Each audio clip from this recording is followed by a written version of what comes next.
When you're staring at a mountain of CAD files, a multi-layer Photoshop project, or a massive 3D render, and you start wondering whether the laptop you're holding will actually keep up, that hesitation is real.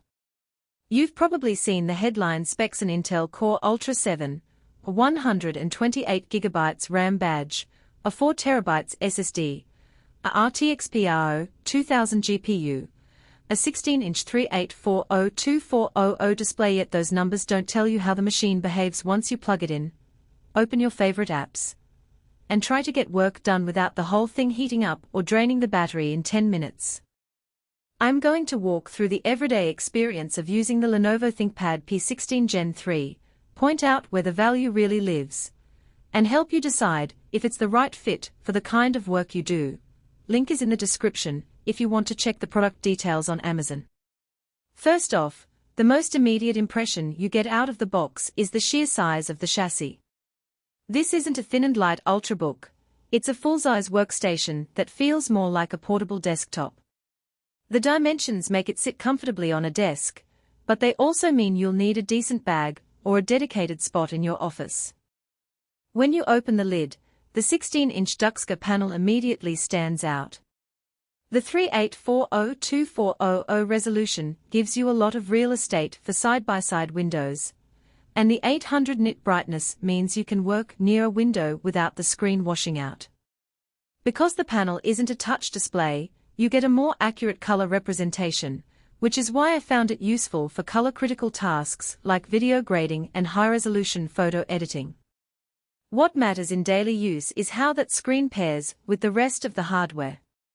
The Core Ultra 7 255HX is a fairly new architecture that leans heavily on efficiency cores for background tasks while still delivering enough firepower for heavy workloads. In practice, I ran a 3D rendering of a complex architectural model while simultaneously having Photoshop, Illustrator, and a web browser open. The CPU never showed signs of throttling, the render queue progressed smoothly, and the system remained responsive enough to switch between apps without noticeable lag. That kind of multitasking stamina is where the real-world value shows up, especially when you're not sitting at a desk, but moving between client sites. The RTX 2000 graphics chip is another piece of the puzzle. It's not the top-tier RTX 4090, but it's a professional-grade GPU built for workstation tasks like CAD, simulation, and GPU-accelerated rendering. In my tests with SolidWorks and a couple of Blender scenes, the frame rates were solid enough to keep the viewport fluid, and the GPU's driver support for professional applications gave me confidence that I wouldn't run into the same compatibility hiccups you sometimes see with consumer-grade cards. If you're a gamer who lives for 144 Hz refresh rates, you'll notice the panel is capped at 60 Hz, so you won't get the same buttery experience you'd find on a gaming laptop. That's a deliberate trade-off. The display prioritizes color accuracy and resolution over ultra-fast refresh. Memory and storage are where the P16 really flexes. The 128GB of DDR5 RAM is split across multiple channels, giving you massive bandwidth for data-intensive workloads. Even when I opened dozens of large Photoshop files and loaded a 100GB video project in Premiere, the system didn't resort to swapping to the SSD.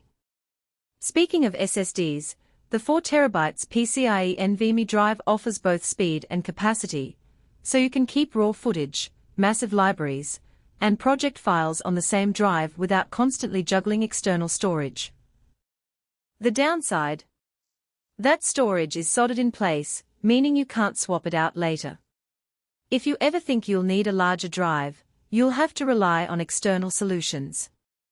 Battery life is often the elephant in the room for any laptop that leans toward workstation territory, and the P16 is no exception. With the display set to its native resolution and the GPU under light load, I managed about 4 hours of continuous use.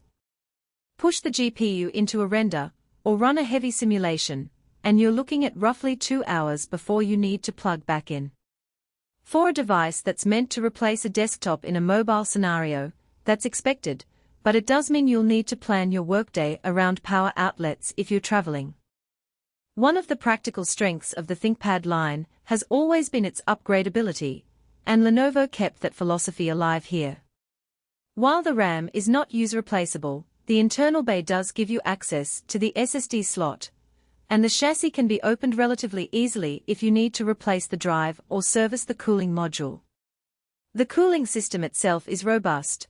The fans stay quiet under light workloads and ramp up just enough under heavy loads to keep temperatures in the 80–90°C range for the CPU and GPU high, but within safe limits for a workstation. The noise level is noticeable during sustained render tasks, but it's not distracting in a typical office environment. Now, who should actually consider buying this machine? If you're a professional,